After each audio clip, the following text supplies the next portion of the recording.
Hi, I'm Nick the History Kid. I'm a young patriot who loves history. Today, I'm in Paterson, New Jersey at the Paterson Museum, going to see the Paterson 1917 News from the Homefront exhibit. Let's check it out. The jacket is okay.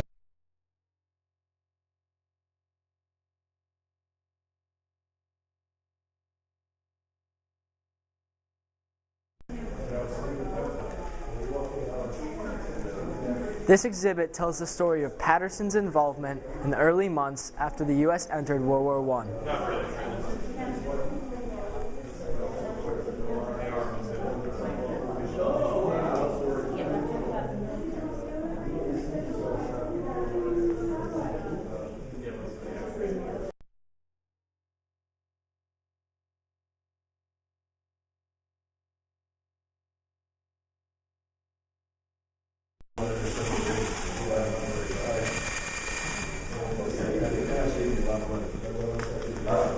Approximately 8,000 men from Paterson went to the front during World War I.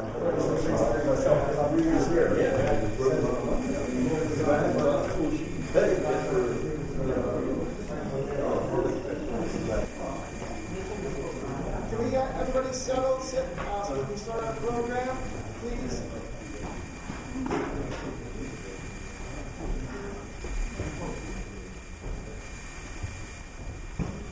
First of all, welcome to the City of Paterson, welcome to the Paterson Museum, and welcome to Veterans Day here at the museum, and to our opening for our World War I exhibition, Paterson News from the Homefront.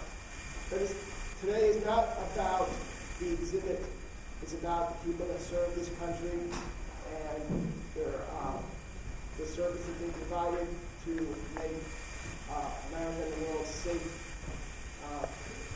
against Germany and Axis powers. And this exhibit is for those people that serve. And we have backdrop with the service flag, and that is the true meaning, the purpose of this exhibit is to give thanks to the people that serve this great country. That came from Paterson, came from New Jersey, came from all over the United States, and served in the armed forces. I'm very proud that I have this exhibit to curate it. I could not have done this exhibit without the help, the financial help of the St. County Cultural and Heritage Council, by the majority of the funding for this exhibit.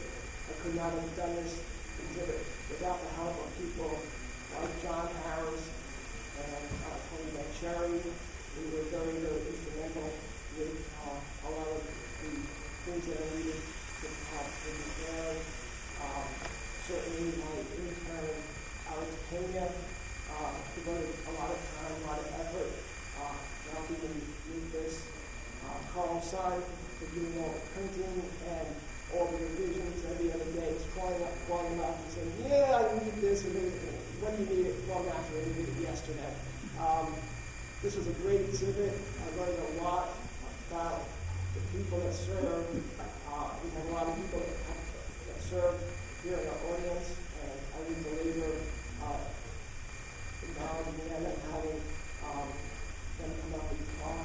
And our keynote speaker today is John Harris, who's the Veterans Officer from the St. County, and it's going to review. John, you're up. Good afternoon. My name is John Harris. I'm a Paterson-born and bred veteran.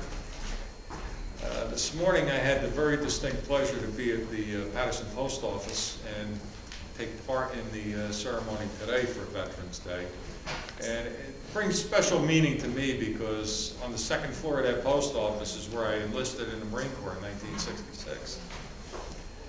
But most of all, I'm proud of my service, but I'm proud of my fellow veterans that are here today because I know they had my back, and now I have the opportunity to have theirs also. And that's how it works. We do stick together. Veterans are a very special breed. But I want to go back. World War I, 100 years ago. When you think of how many years have passed?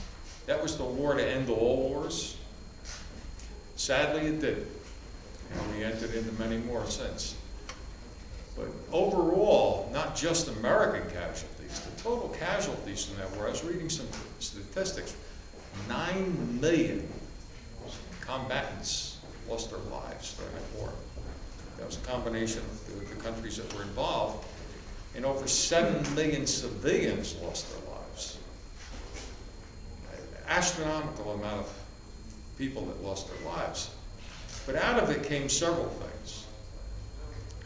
One, because of the horrific facial injuries that happened to a lot of the servicemen who fought in that war, plastic surgery was advised by a surgeon who worked on these veterans. And another very interesting fact that I found was the mustard gas that these veterans were hit with during combat. They used the components of that to develop chemotherapy. I never realized that. It's interesting how far we've come. But to be a service officer that I am for the County of Passaic, it's a humbling experience. It's humbling in the fact that I serve my fellow veterans, my own peers, and to be able to sit down with a veteran and be able to get him what he's earned, his benefits, his compensation for injuries, education, health benefits. It makes me feel good as a person because I can give back now, because people have given to me also to help me. Because you take someone who is put in a combat situation, you're put into sheer terror, absolute sheer terror, and this is every day. And then you're expected to come back here and fit in.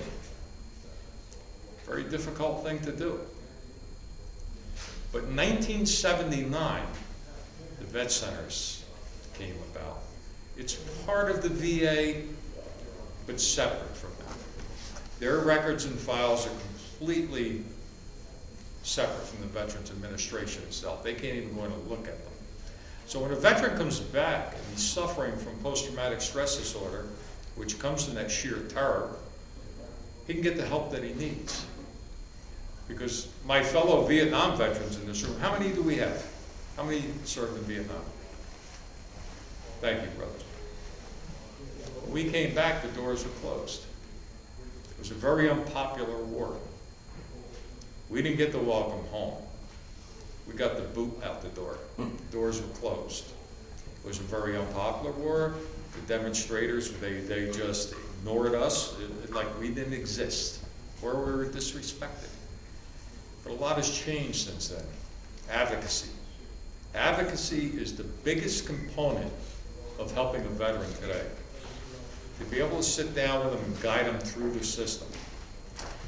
We have a system that's flawed. There are several areas of it that need to be reconfigured, but we're working on that. And we take that a day at a time. We can't change everything at once. It takes policy change, and it has to be done in the halls of Congress. The only way it's going to happen. But we can make sure that no veteran is disrespected. And what I say to everyone, if you know a veteran, you live with a veteran, you're related to a veteran, just say thank you. It means so much to have someone say thank you for your service. Because a veteran signs his name on a blank check. And that check is payable up to and including his life, or her life, because we have so many female veterans serving today. And actually female veterans in combat today, which things have changed. They've changed dramatically. But as I walk around and I look at the exhibit here of World War I, what a horrific war that was. Short, but horrific. And then we entered into World War II, and then Korea, and then Vietnam. And now we're in the Middle East, Iraq, Afghanistan, and many other small countries that we have troops in now. And I just think of the need the demand on services that are going to be down the road. We need to make sure that the VA is prepared for this. We need to keep them accountable. And that accountability is probably something that is lacking a little bit. And I'm sure that some of my fellow veterans in here would agree with me on that. But respect for a veteran. Today, it seems to be more so where people, they honor our veterans coming back today. You don't have to honor a war, you don't have to be in favor of war or anything else, but honor the warrior, the person that puts his life on the line, goes into combat, and experiences those horrific experiences. I was at the West Palm Beach Airport on Wednesday, and I saw something that really touched me because I got to witness it firsthand. There was a World War II veteran. He was killed in Saipan on July 7th, 1944. His name was Richard Soule. He was a 21-year-old U.S. Army sergeant. He was killed in a foxhole. His remains could not be recovered because of the intensity of the combat that day. And later on, there were teams that went back in and recovered remains and brought them to Hawaii. And he was buried in a numbered grave, never identified. But through DNA, today we can do this. We can identify people. We contacted the families of those that were missing, what we consider MIAs, that were presumed killed in action. They got DNA samples from them, and they found a match, and they matched him. But I was at the airport, and I witnessed true respect and honor. I watched as 2 helicopters escorted a Delta jet in with his remains, and saw military personnel, fire personnel, police personnel, and the Emerald Society with the bagpipes go out and greet these remains and bring him to his final resting place. And this was all done on the tarmac. You talk about honor and respect. It was amazing. What a feeling it was. And I just feel very privileged that I happened to be there at the right time to witness this. And it's something that I carry in here. And through I have to go through a lot of training with this. Being an advocate, I have to know the ins and outs of the VA and the benefits and everything that go with it. And I go through a lot of training. And I deal with a gentleman down in Ocean County. He's president of the New Jersey Association of Veteran Service Officers. His name's John Doherty. And he's kind of a go-to guy when there's a problem. But he always says, and he says this before he teaches any class, he said, if you don't do it from here, then go home. And that's how I feel about this. I do this because I want to do it. I want to be an advocate for veterans. I want to make sure the wrongs that were done before are righted. Make sure the veterans do get those benefits. Because it's a tough nut to crack today. It really is. The VA has gotten better. It's gotten much better. There's some good health care going on. It can improve. There are some areas that need improvement. And we will see it. As advocates, we'll make sure that it happens. But my father was a World War II veteran. And I was proud of his service. I didn't know anything about it.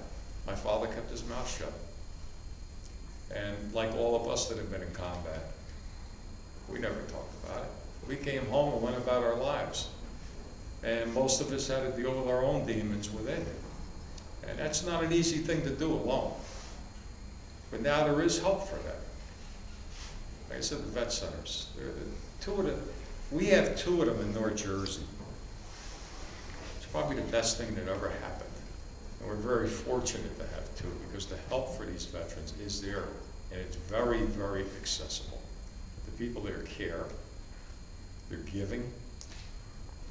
And the veteran gets what he needs, help, to readjust to civilian life. Every war has its own signature, injury, illness. I mean, today we're dealing with a lot of amputations due to the IEDs. And these veterans are going through and getting state-of-the-art prosthetics. They're being screened before they are sent home for post-traumatic stress disorder. They're being greeted as they come back to be screened. And that's a much needed thing. We didn't have it. And the veterans before us didn't have it. When you think about a World War I veteran being in the trenches and close artillery fire, rifle fire, that war was pretty close, in the trenches. And these gentlemen, these veterans came back and went about their business, working in mills, working in factories, working construction jobs, trying to forget what they just left. Very tough to do. That's why there's so much with alcoholism, drug addiction, and I do see a lot of that. But there is help today, and that's something that wasn't there before. So, there's one thing that I would like to say, is thank you for being here today. Take the time out of your day to be here and honor our veterans. Because Veterans Day is a remembrance of those who served. It's not Memorial Day. That we do in May. This is for those who are living, for those who have given their lives. This is for all veterans. To say thank you for your service. Thank you for putting your life on the line for this country. Because no matter where we go, we sit here today, we're free. We can say whatever we want. We have a right to vote. We can do anything. We have freedom in this country. Why? Because they're the veteran. The veteran secured that freedom. And that's why we live this way today.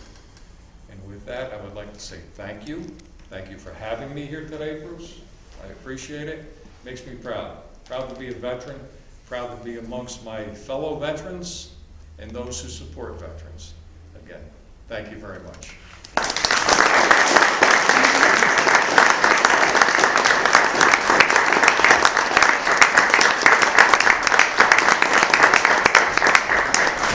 I got so caught up in the moment, I didn't introduce myself. I'm Bruce Balistrieri. I'm the curator here. In case I know a lot of people know me, a lot of people don't, but I get caught up in the moment. But yes, before we continue with the program, I'd like to introduce and call up Tony Vancheri to say a few words about today, and hopefully shortly the Mayor of Paterson will be here to say a few words as well. Tony? Thank you. Good afternoon.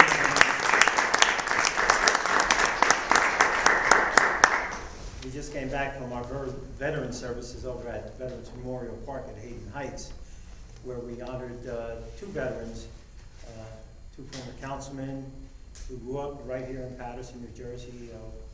Kenneth Hayden was a World War II veteran with the United States Navy, served 8 years on the city council, and 4 years as an alderman back in the 50s.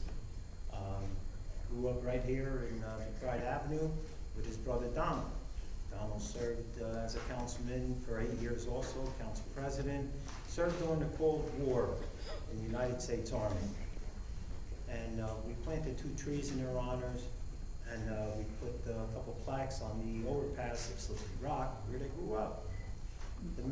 The hill itself is named after their father, William Hayden, who was a World War I vet in the infantry, combat veteran. And we have his stone up on top of the hill. But as John was saying before, the involvement 100 years ago, Paterson lost 137 sons during that war. And that's one of my honors to do as I go and honor veterans who served in Paterson, served from Paterson, men and women, and of course those who gave the ultimate sacrifice. But as I see the crowds more and more, you're coming out to remember us. As John said, and I've known John since the first grade at school number 5 here in Paterson. And we graduated together, and Kennedy also. And I can remember when he told me to join the Marine Corps, a couple of weeks before we graduated. And we all knew we were going,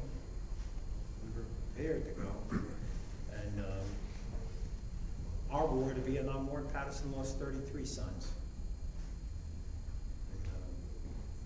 It's very important to know that our generation didn't see, as John said, what the Afghanistan veteran and the Iraqi vet and the Desert Storm vets, they got all the welcome home.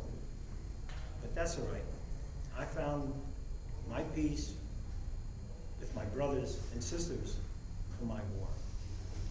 And to serve my fellow brothers and sisters today, whatever we could do to help them, is more important than self.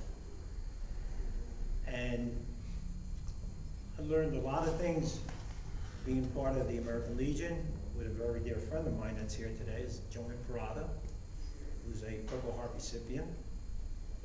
And John, same as Bosk, a Marine vet. You know, it wasn't about us. It was about them. The ones that we are their voices. We want to make sure that they're never forgotten, they're always respected, and most of all, always remembered. Thank you very much. Thank you for coming out. God bless America.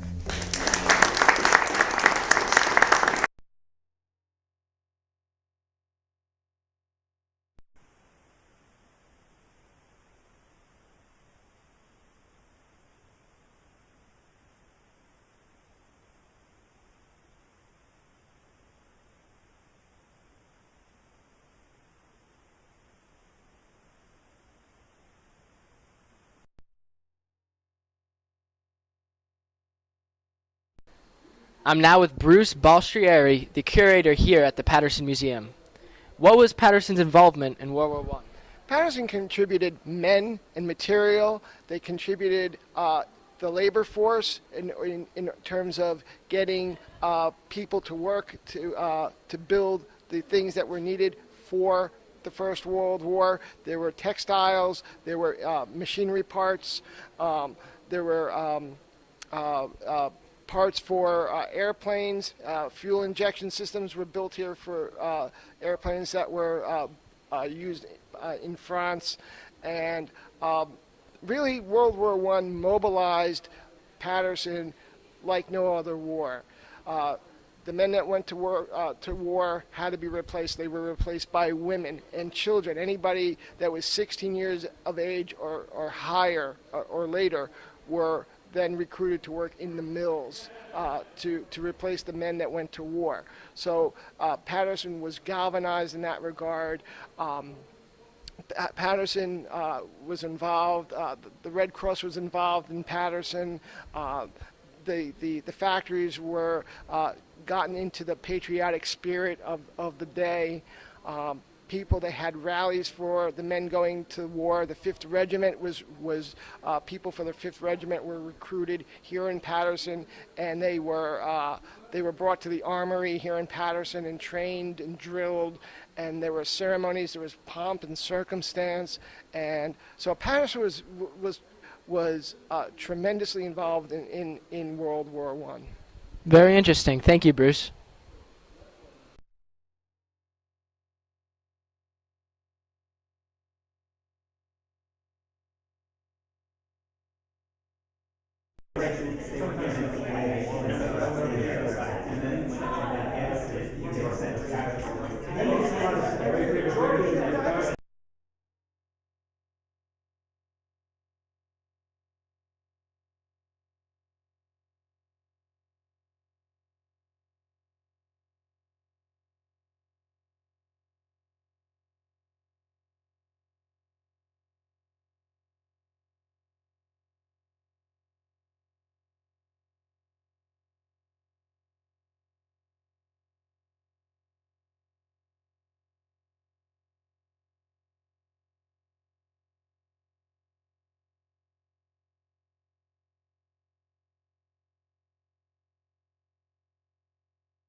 Paterson's contribution to American history is well known.